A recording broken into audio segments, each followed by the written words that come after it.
My mother let out a peal of laughter the moment the lawyer presented me with the envelope. It wasn't a polite chuckle or an embarrassed titter. It was the unrestrained sound of a woman who had spent 54 years meticulously grading people based on their material possessions, only to witness her youngest son receive what she deemed insignificant. "I suppose your grandfather didn't hold you in such high esteem," she remarked. We were gathered in the impeccably appointed offices of Paxton Bidwell, situated on East Pratt Street in Baltimore. 9 individuals were seated around a conference table, a space clearly intended for no more than 6, precisely 3 days after my grandfather's interment. The room was imbued with the scent of aged leather, brittle paper, and the peculiar, lingering staleness that characterizes places where families convene to dismember what was once unified. My grandfather, Garrison Whitfield, had drawn his last breath on January 8, 2025, at the venerable age of 82, passing peacefully in his sleep within the home on Federal Hill where he had resided for 40 years. He had retired to bed on a Tuesday evening, diligently setting his alarm for 6 o'clock in the morning, as was his unvarying habit, only to never awaken. The alarm had sounded in an empty room. The coffee maker, prepared the preceding night, had brewed a pot of coffee that went unconsumed. And just like that, the man who had been the sole beacon of my family, the only one who ever looked at me and perceived something of value, was no more. The reading of the will proceeded with remarkable efficiency. Paxton Bidwell, a man of 61 with a distinguished silver mane, possessed the air of an attorney who approaches the recitation of wills with the same measured precision and dispassionate demeanor as a surgeon executing a delicate operation, fully aware that the pronouncements he makes will irrevocably alter the lives of those present. "To my son, Porter Whitfield," Paxton declared, "I bequeath my 60% ownership stake in Whitfield Maritime Logistics." My Uncle Porter offered a simple nod, clearly anticipating this outcome. Whitfield Maritime was a moderately sized import-export enterprise that my grandfather had steered for 35 years, specializing in shipping containers, freight management, and commercial cargo transit between the bustling port of Baltimore and various European ports. Its annual revenue hovered around $12 million. Porter had been a fixture within the company for 2 decades, patiently awaiting the patriarch's departure so that he could finally implement his own operational vision. "To my daughter, Daphne Whitfield Keene," Paxton continued, "I bequeath the penthouse apartment located at Harbor Point, Baltimore, inclusive of all furnishings and its contents." My mother's countenance visibly brightened. The penthouse, a sprawling residence encompassing 3 bedrooms and spanning 2,800 square feet, offered panoramic views of the inner harbor. Its market valuation was estimated at approximately $3.2 million.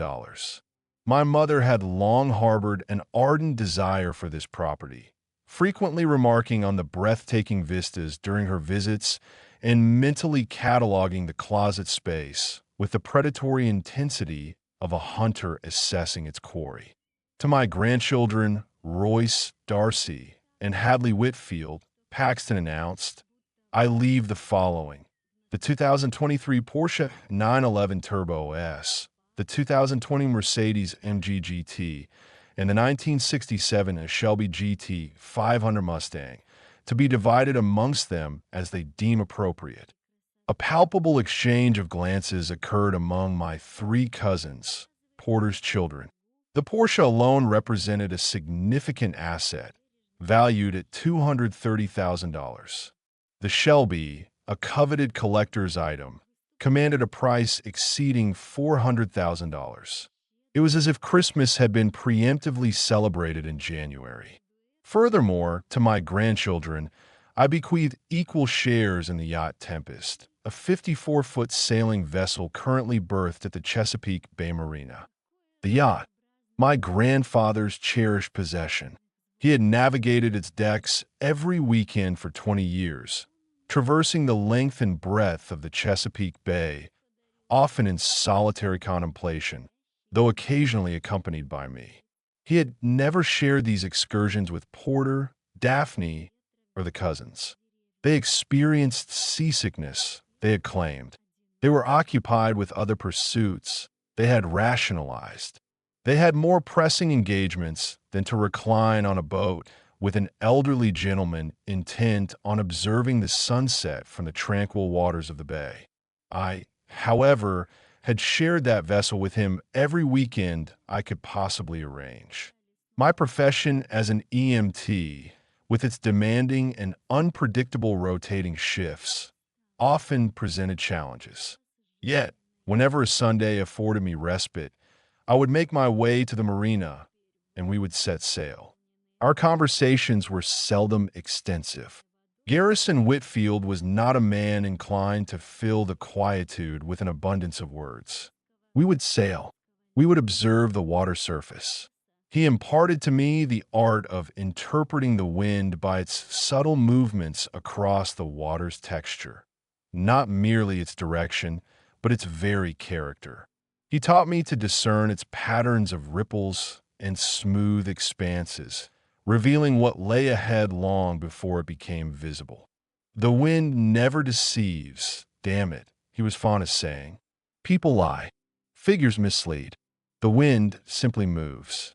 Master its language, and you will invariably discern the prevailing course of events. I had indeed learned to read the wind. It appeared, however, that I had not earned a Porsche. To my grandson, Emmett Whitfield, Paxton solemnly intoned, and a palpable shift occurred within the room as all 9 individuals turned their collective gaze upon me, united by the shared curiosity of a family that had undoubtedly speculated about what the patriarch might have left to the perceived outlier. I bequeathed the contents of a sealed envelope to be opened by Emmett in private, accompanied by the following directive: do not open this in their presence. Unseal it when you are alone and adhere to its instructions. Paxton then slid a small, unadorned white envelope across the polished surface of the table.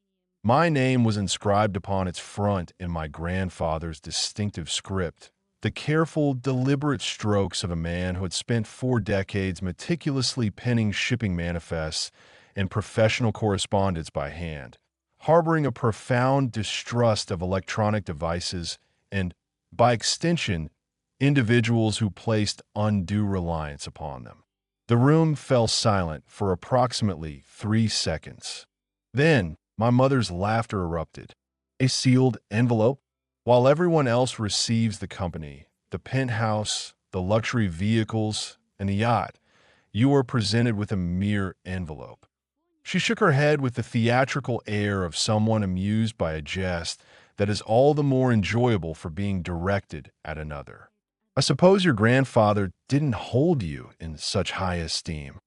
Uncle Porter remained stoically silent, his mind undoubtedly engaged in the complex calculations of the valuation of 60% of Whitfield Maritime, deeming any contemplation of my inheritance a wasteful expenditure of mental energy.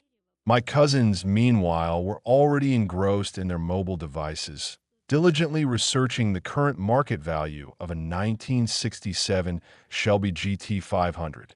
Hadley was audibly conferring with Royce, his words barely a whisper, regarding the potential sale of the yacht. The yacht. Garrison Whitfield's vessel, the one he navigated every weekend for 20 years.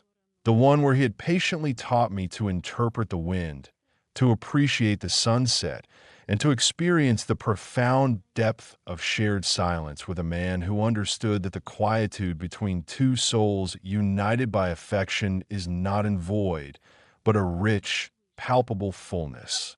They intended to divest themselves of it before the marina fees became due. I retrieved the envelope, carefully placed it within my jacket pocket, offered no verbal response, stood, and departed the law offices on East Pratt Street, stepping out into the biting January air of Baltimore.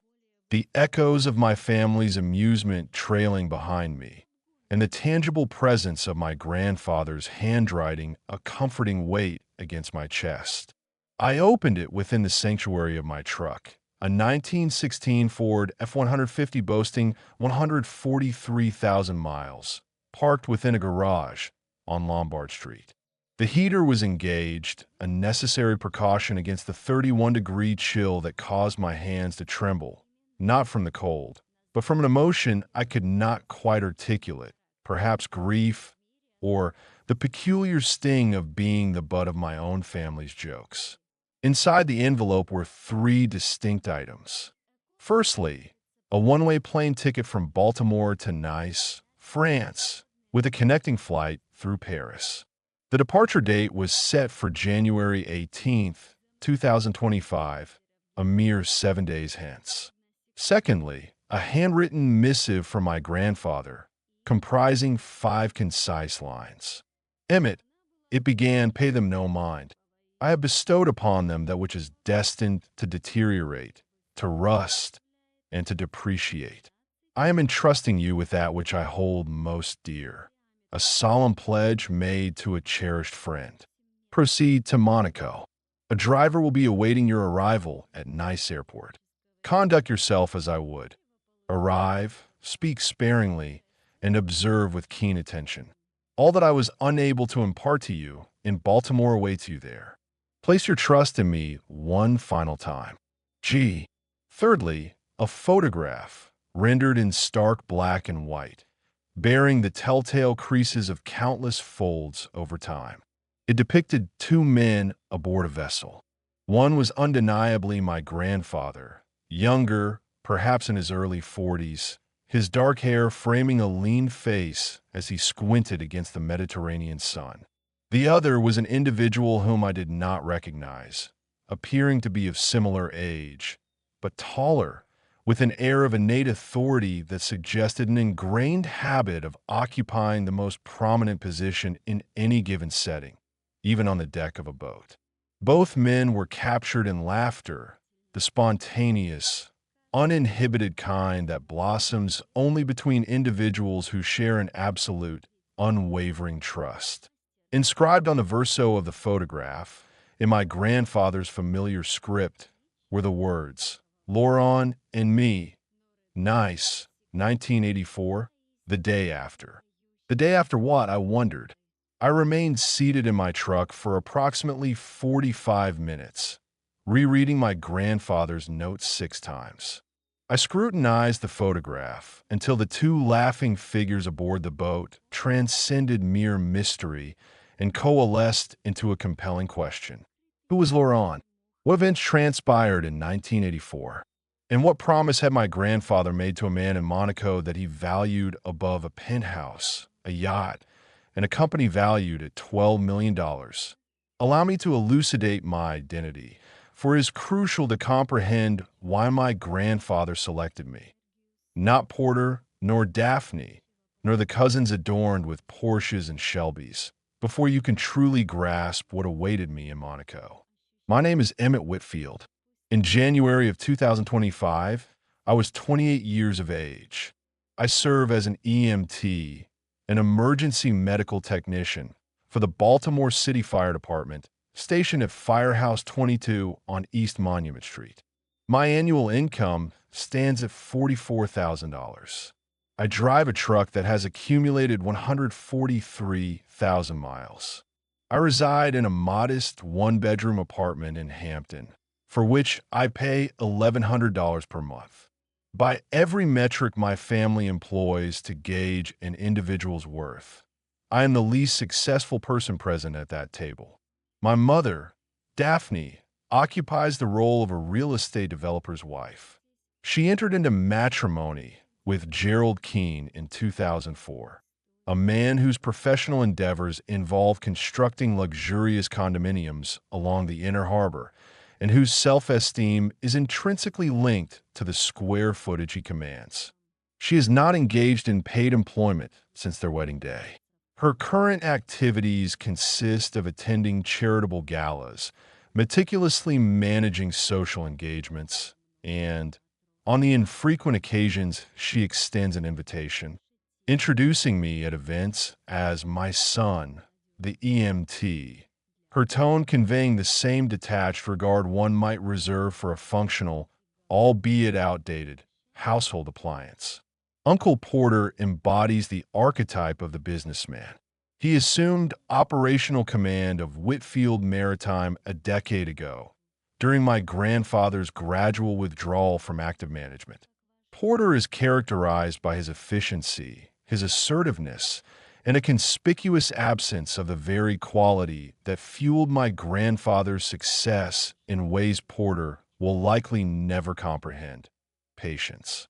My grandfather meticulously cultivated Whitfield Maritime over a span of 35 years, demonstrating unwavering patience, fostering relationships with European shipping partners that matured over decades, and recognizing that the most advantageous agreements are those that leave both parties feeling mutually respected. Porter, conversely, orchestrates his deals by ruthlessly minimizing margins and circumventing established procedures, a practice he euphemistically terms efficiency. My cousins, Royce, Darcy, and Hadley, represent the unfortunate consequence of wealth raising children in lieu of attentive parents. Royce, at 30, is employed in consulting, a profession that appears to grant him an abundance of business cards but a dearth of actual clients.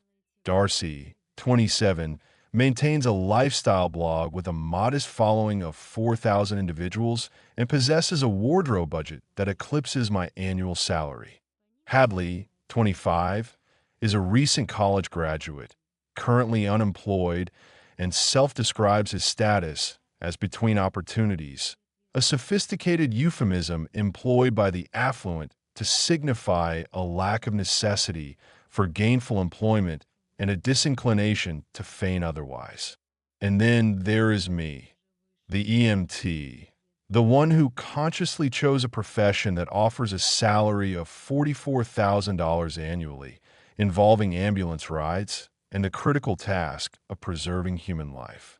The one who eschewed business school, law school, or any academic pursuit that might have garnered maternal approval. The one who became a paramedic after witnessing, at the age of 19, a man collapse from a heart attack on the sidewalk outside a coffee shop in Fells Point. An EMT arrived within 4 minutes, applied their hands to the man's chest, and successfully revived him. I stood captivated, observing the scene, and thought that is what I want to do. My grandfather understood. He was the sole member of my family who did. The remainder of them, he confided in me one afternoon aboard the boat, as the sun dipped below the horizon of the Chesapeake, accumulate possessions. Houses, vehicles, accolades, whatever provides them with a semblance of significance. You, however, cultivate relationships. You present yourself at their moment of greatest vulnerability and ensure their survival. That, my boy, holds more value than every vessel gracing this bay. He spoke with his characteristic quietude, not for dramatic effect, but for precise communication. Garrison Whitfield rarely raised his voice, for doing so signified a loss of control over the situation, and Garrison Whitfield never relinquished command of any environment he inhabited. I adored him, not with the affection one typically bestows upon a grandfather who dispenses confectionery and regales with tales. My love was directed toward a man who perceived me when all others overlooked me. It was the love one reserves for the singular individual within one's family who has never made one feel like an inadvertent burden or source of shame. And now he was gone, and he had bequeathed to me a plane ticket to Monaco and a photograph of a man named Laurent, along with a note that implored, "Trust me one final time." I very nearly declined the journey. That is the unvarnished truth. I contemplated discarding the ticket, the reverberations of my mother's laughter still echoing in my ears, the envelope feeling like a paltry consolation prize, and the notion that a simple airline ticket to Monaco could possibly rival $18 million in tangible assets seemed utterly preposterous. However, the note explicitly stated, "Trust me one more time," and I had never in my life refused my grandfather anything. On January 18th, at Baltimore/Washington International Thurgood Marshall Airport, at gate C-14, I boarded the flight bound for Paris, followed by the connecting service to Nice. Europe was an unfamiliar continent to me. I had never ventured beyond the confines of my own country, never traveled to a destination that necessitated a passport. I had acquired one 3 years prior in anticipation of a planned trip to Cancun, which I subsequently canceled in favor of working overtime shifts. That passport bore only a single entry stamp, the one I was now on the cusp of receiving. I occupied a seat in the coach cabin for the 7-hour transatlantic flight, followed by a 2-hour layover, and then a 1-hour journey to Nice. I managed to sleep during the transatlantic leg, but the connection saw me awake, captivated by the panoramic view of the Mediterranean Sea unfolding below. Its expanse was an unbroken sapphire, a stark contrast to the familiar greens and browns of the Chesapeake, presenting itself as an entirely distinct elemental realm. The Chesapeake possessed a working, organic character, while the Mediterranean exuded an ancient, serene indifference. Upon arrival at Nice Côte d'Azur Airport at 11:40 a.m. local time on January 19th, I proceeded through customs, my sole luggage a backpack and the clothes I was wearing, jeans, a flannel shirt, work boots, and the jacket containing my grandfather's envelope. I must have appeared precisely as I was. A 28-year-old EMT from Baltimore with no conceivable business on the French Riviera. In the arrivals hall, a gentleman clad in a dark suit was holding a sign. A white card bore black lettering displaying my name, Emmett Whitfield. I approached him. "That's me," I stated. He regarded me with an assessment that lasted roughly 2 seconds, the customary duration for a professional driver to ascertain if the individual claiming the name aligns with expectations. I clearly did not meet those expectations. A suit would have been the more probable attire. "Mr. Whitfield, welcome to Nice," he began. "My name is Gerard. I will be driving you to Monaco." "Thank you," I replied. "And who arranged this?" Gerard's posture stiffened almost imperceptibly, a subtle, involuntary correction that often accompanies the mention of an employer whose status commands such deference.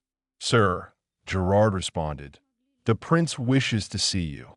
The drive from Nice to Monaco traverses the Moyenne Corniche, one of 3 routes artfully carved into sheer cliffs overlooking the Mediterranean. The road meanders through hills adorned with verdant foliage. Even in January, past villages that seem to have organically sprouted from the rock face rather than been constructed. Below, the sea stretched out, a vast, placid expanse of blue. Above, the sky mirrored its hue and immensity, a celestial canvas that has captivated visitors for 2 millennia without losing its allure. Seated in the rear of a Mercedes S-Class, I gazed at the breathtaking scenery, attempting to process the unfolding events. A prince. The prince desired to see me. My grandfather, a man who managed an import-export firm in Baltimore, resided in a modest row house on Federal Hill and rotated a collection of 3 sweaters from autumn to spring, was somehow connected to a prince in Monaco. "Gerard," I inquired. "Yes, sir." "Which prince?" "Prince Laurent, sir." "Prince Laurent of Monaco. And he knew my grandfather?" "Sir, your grandfather was Prince Laurent's closest companion for 40 years. 40 years.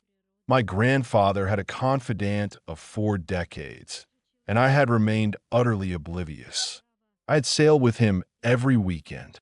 We had engaged in games of chess every Sunday. I had shared meals in his living room, savored his cooking, and listened intently to his narratives concerning the shipping industry the port, and his beloved boats, yet not once, not a single solitary time, did he allude to a prince in Monaco. The vehicle entered Monaco through its eastern gateway. The principality, a mere 2 square kilometers in area, comparable in size to a single neighborhood in Baltimore, nevertheless possesses a concentration of wealth per square foot that surpasses any other location on Earth. The architecture gleamed with hues of cream, white, and gold. The yachts docked in the harbor rivaled the scale of apartment buildings. The automobiles traversing the streets commanded prices exceeding the value of my entire apartment building. We proceeded to the Palais du Prince, situated atop the Rock of Monaco, the historic heart of the principality and the seat of its rulers for 7 centuries. The car halted at a private entrance. Gerard opened my door. His Highness Prince Laurent will receive you in the private residence. Please follow me.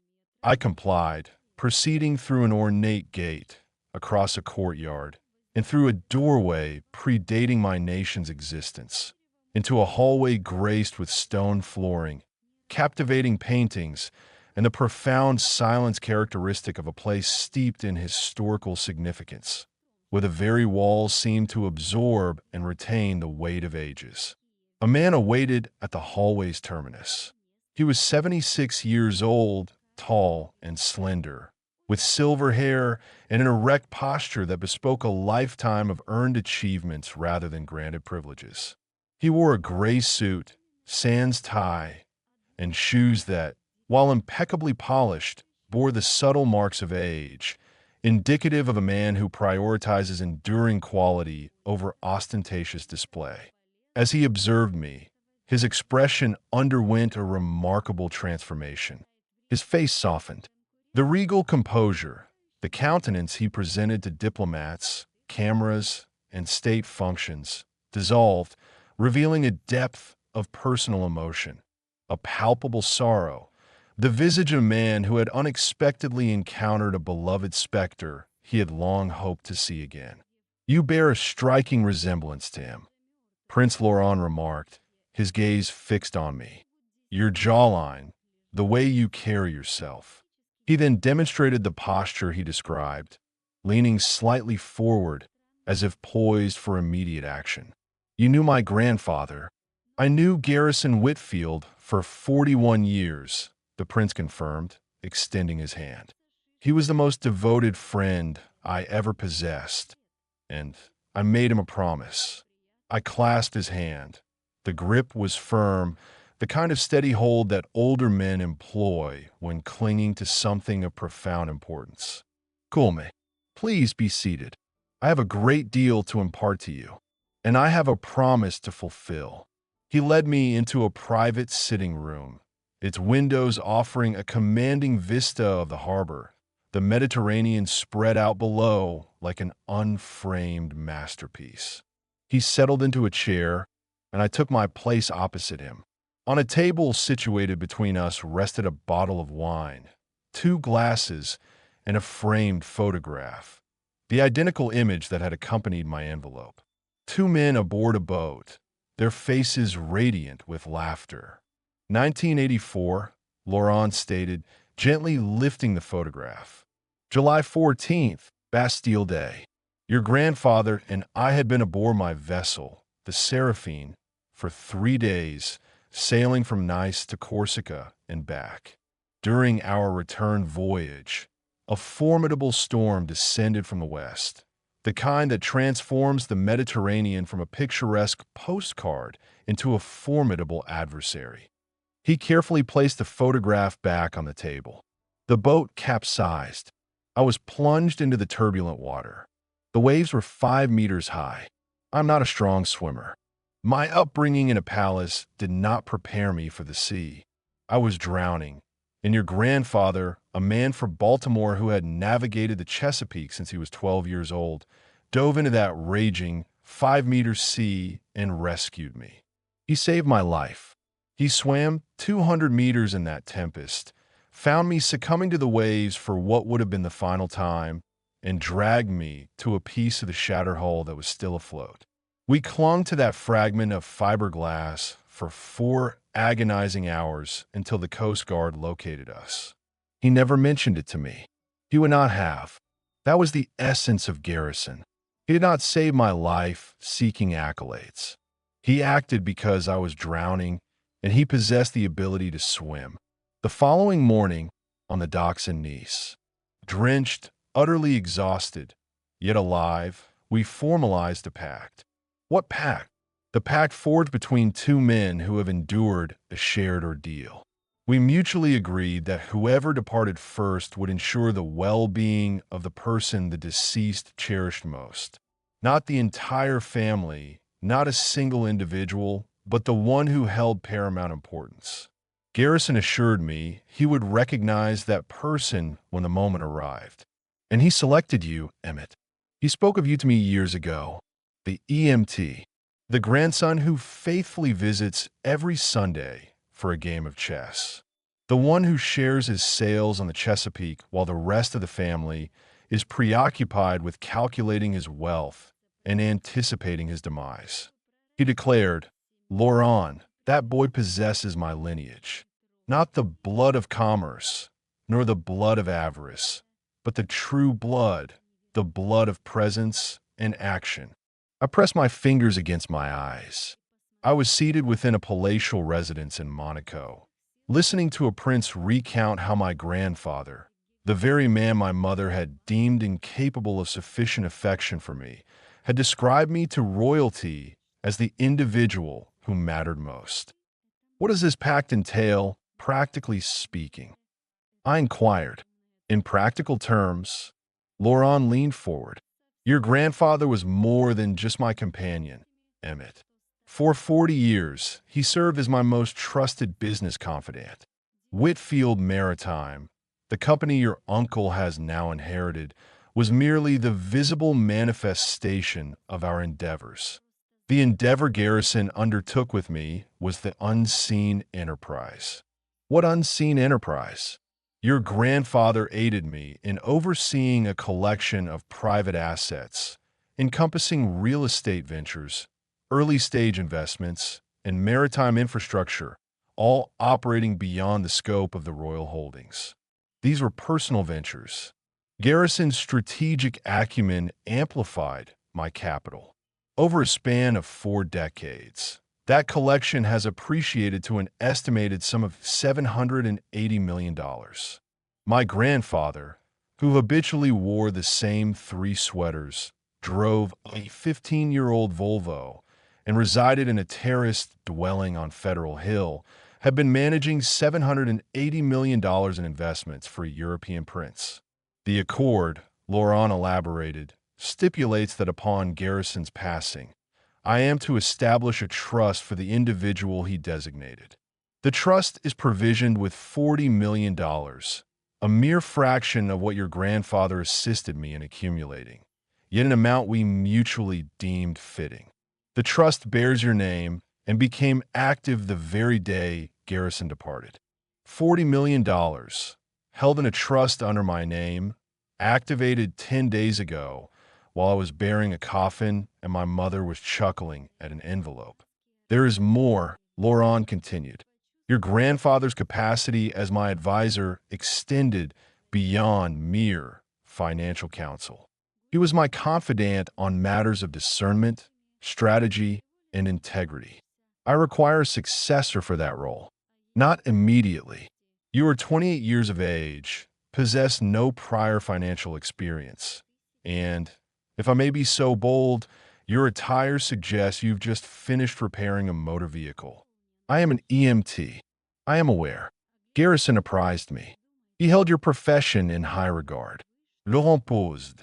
I am extending an offer for a position within my private investment division.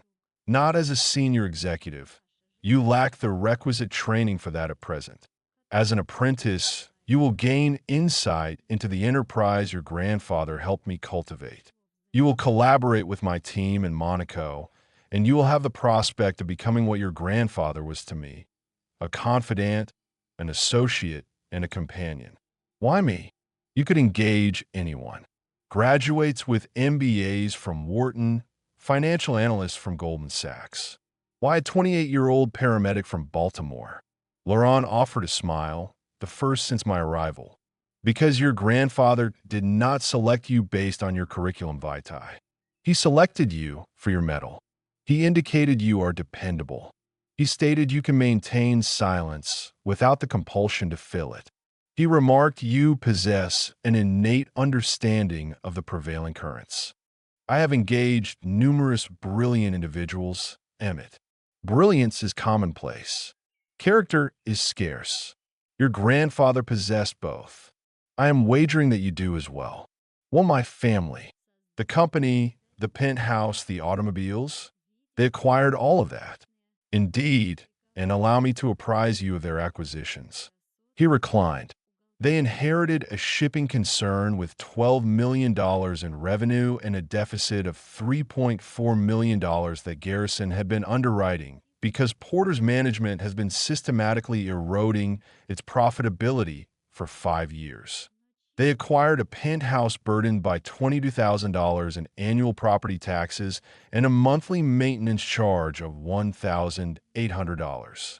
They received 3 luxury vehicles that will depreciate by 40% within 3 years. And they gained a yacht whose annual docking and upkeep costs amount to $85,000, which they will divest within 6 months because none of them possess the proficiency to navigate or the inclination to acquire it. My grandfather was fully cognizant of all these factors. Your grandfather orchestrated all of this.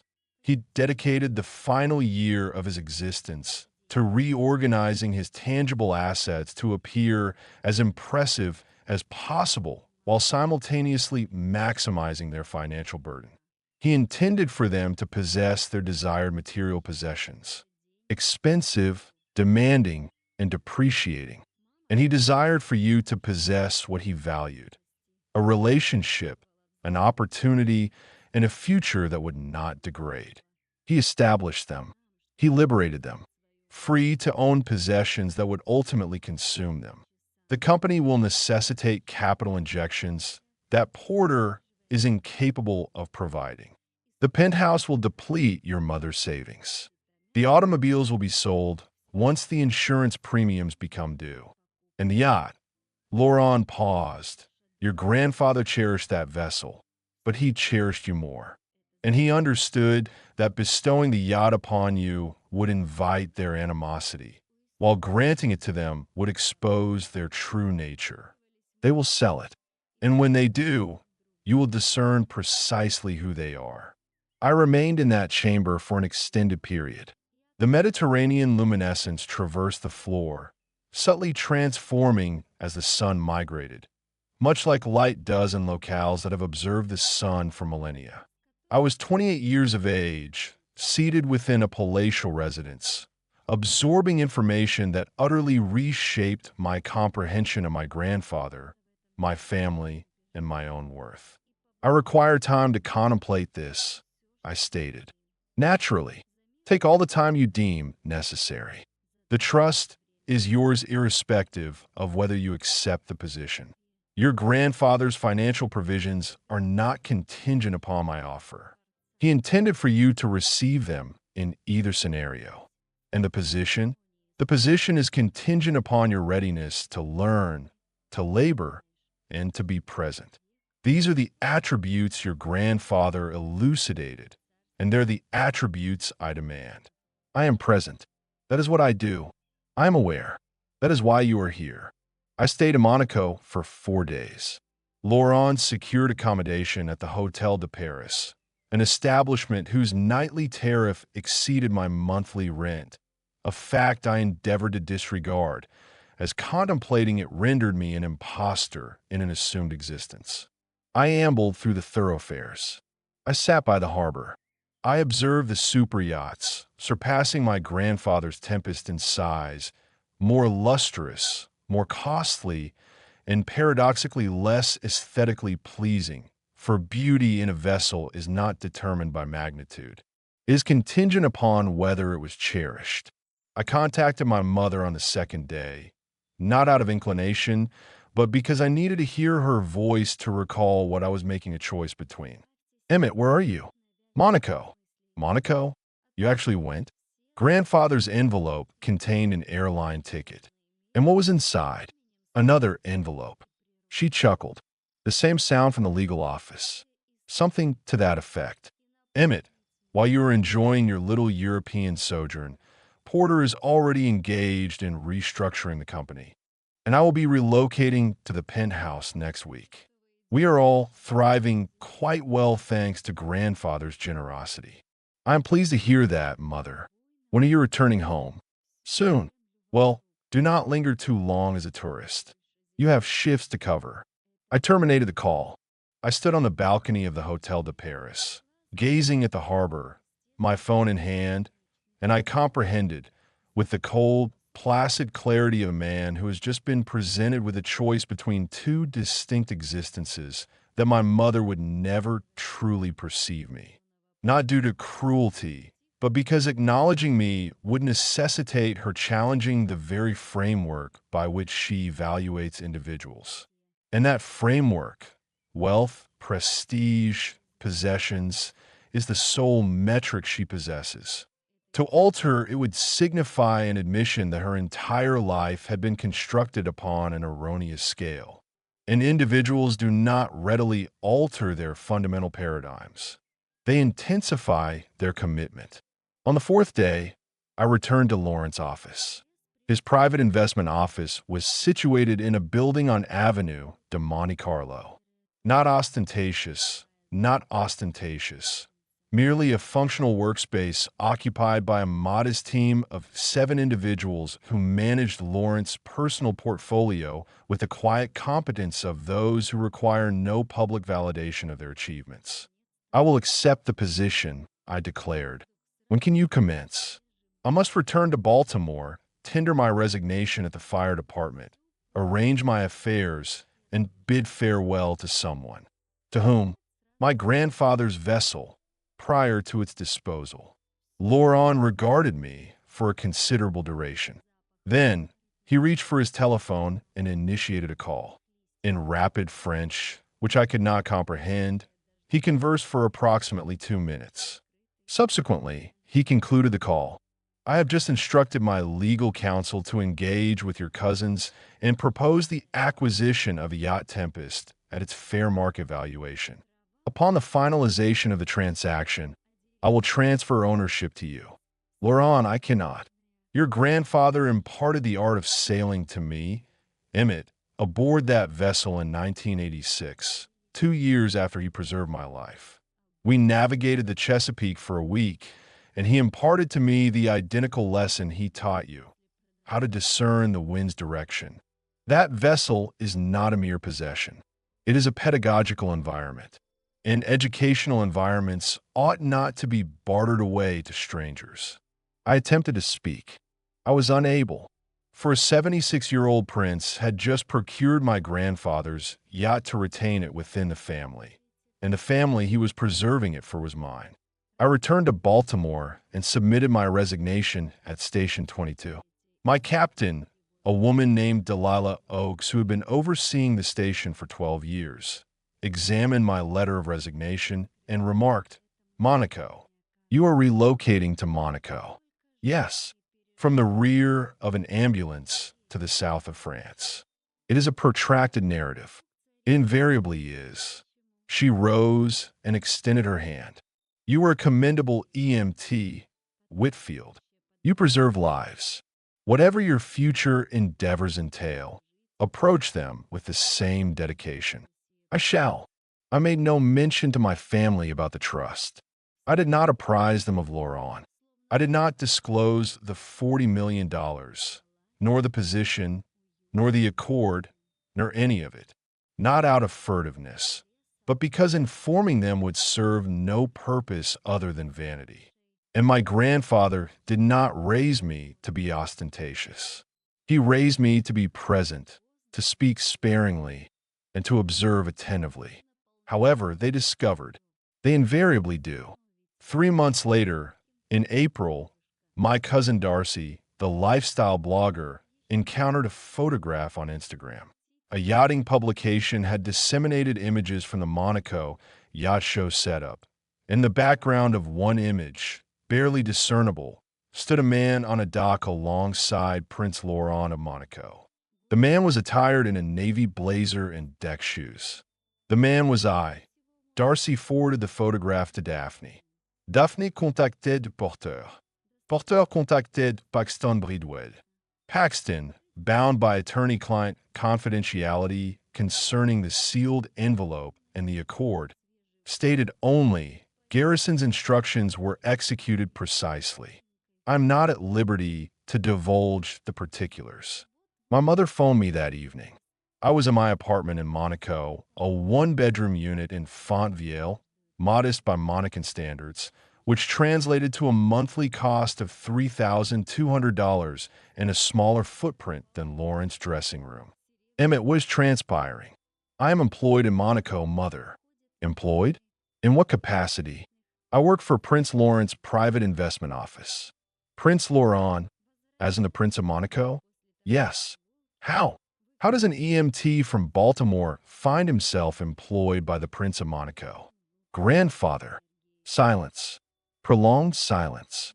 The silence of a woman recalibrating, reprocessing, re-examining the envelope she scoffed at 3 months prior. The envelope. The envelope. What did it contain? A plain ticket, a photograph, and a note that read, "Trust me for one more." And the prince? Grandfather saved his life in 1984. They were close companions for 41 years. The pact stipulated that whoever departs first, the survivor would ensure the well-being of the person who matters most. Grandfather selected me. More silence. I could discern her respiration. I could hear the sound of a woman standing in a $3.2 million penthouse that incurs $20,000 annually in property taxes, holding a telephone, learning that the grandson she ridiculed for receiving an envelope was chosen by his grandfather to receive the one commodity that cannot be purchased with money, the unwavering trust of a man who governs a nation. How much, Emmett? Naturally, the inaugural substantive inquiry. Not why you, or what did grandfather perceive in you, or I'm sorry for laughing. How much? It is not about the monetary sum, mother. Everything is about the monetary sum. No, mother, it is not. That is precisely what grandfather endeavored to demonstrate to you. He bestowed upon you possessions that carry a monetary value. He conferred upon me something that demands character, and he designed it deliberately, that you would embrace the material acquisitions while I would embark on the journey, and the disparity between those two selections would articulate the entire narrative. What narrative? The narrative of our fundamental identities. You accumulate possessions. I am present. He understood that. He always understood that. She offered no reply. I heard her place the telephone down. Whether she disconnected or simply moved away, I cannot ascertain. Porteur contacted me à huis clos. The shipping company was in peril.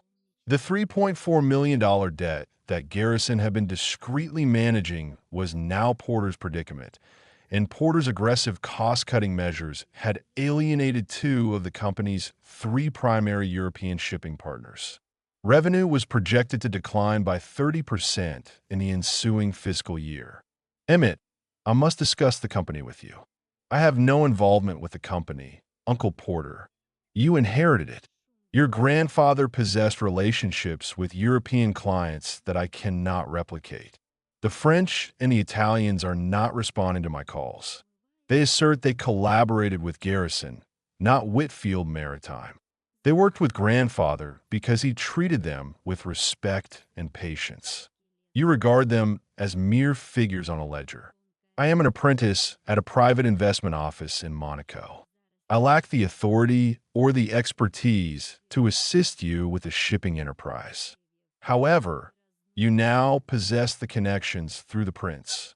I possess connections that my grandfather cultivated over 40 years by being present, honoring his commitments, and never soliciting anything he had not earned. I am not inclined to expend those connections to rescue a company that you have been mismanaging for a decade. Emmett, resolve it, Porter. That was your aspiration. The company, the control, the opportunity to direct it according to your own design. Manage it, not with animosity, but with the distinct lucidity that stems from finally comprehending that the individuals who derided your envelope are the same ones who approach you when their yacht is foundering. Their Porsche requires new tires, and their penthouse has a plumbing issue. They approach not out of respect for you. They approach because they are in need. And the distinction between these two circumstances is the divergence between kinship and obligation. 6 months have elapsed. It is July 2025. I am in Monaco, the Mediterranean summer. The kind of heat that carries the scent of salt and jasmine and the sunscreen of 1,000 tourists on a casino terrace. I am employed at Lawrence Private Investment Office 5 days a week. I am acquiring knowledge. I am learning in the manner my grandfather learned everything, slowly, patiently, by arriving early and staying late, and posing questions that the senior analysts find either invigorating or bothersome, depending on the day. I am studying real estate valuations, venture capital, portfolio diversification, and the particular art of wealth management for individuals who do not require additional funds, but desire their existing capital to serve constructive purposes. Laurent and I dine together once weekly. Not business engagements, but genuine repasts. He recounts to me anecdotes about Garrison, stories I had never heard, aspects of my grandfather's character that my family never perceived. The occasion when Garrison negotiated a shipping route through the Strait of Gibraltar that yielded Lawrence Cargo Enterprise a saving of $4 million annually. The instance when Garrison journeyed to Monaco with merely 12 hours' notice because Lawrence's spouse was unwell and Laurent required someone to remain with him at the hospital. The time they navigated the tempest from Baltimore to Bermuda and back in 11 days. Solely the two of them, conversing about everything and nothing. The way men do when they have weathered adversity collectively, and the process of enduring never ceases. He spoke of you incessantly. Laurent confided in me last week. Not of Porter, not of Daphne, but of you. He remarked, "The boy reads the wind, Laurent. He reads it as I do, not with his eyes, but with his intuition. The rest of them observe the surface and perceive water. He looks at the surface and discerns what is approaching. The Tempest is currently moored in Monaco Harbor. Laurent acquired it from my cousins for $180,000, which Hadley accepted within approximately 45 seconds and subsequently transferred ownership to me. I sail on weekends, occasionally unaccompanied, sometimes with Laurent. At times, I simply recline on the deck, gaze at the Mediterranean, and contemplate a man who wore 3 sweaters, drove a Volvo, and was secretly the most influential, most trusted, and most discreetly powerful individual I have ever known. My grandfather bestowed upon his family possessions, things that fracture, things that corrode, things that diminish in value. He gave me an airline ticket, a photograph. I placed my trust in him, as I always had, as you trust the solitary individual who has ever regarded you and perceived something worthy of attention. The envelope was not inconsequential. The envelope was paramount. It was the key to a portal that my family was unaware existed, in a nation they had never visited, opened by a man they had never encountered, in fulfillment of a pledge they would never comprehend. My mother asserted that my grandfather did not love me to that extent. She was mistaken. He loved me more profoundly than all of them. He simply demonstrated it in the same manner he exhibited everything, quietly, meticulously, with a strategy that would only prove comprehensible if one trusted him sufficiently to follow it. I followed it, all the way to Monaco, all the way to a prince, a promise, and a vessel that continues to interpret the wind as my grandfather instructed me. The wind deceives not. Humans do, figures do, but the wind merely moves, and if you master its interpretation, you are guided. I am interpreting it at this very moment, seated aboard the Tempest in Monaco harbor, with the Mediterranean unfolding before me, my grandfather's photograph tucked within my jacket pocket, and the sun descending in its characteristic manner along this coastline, slowly, generously, as if aware of your observation and desirous of providing full value. He afforded me more than wealth. He bestowed upon me the wind. Was Garrison wrong to keep this secret from his family for 41 years? Or was the envelope the only way to show Emmett who he truly was? Tell me what you think in the comments below. If this story made you think, hit that subscribe button and the notification bell. We post new family dramas every week, and you won't want to miss what happens next.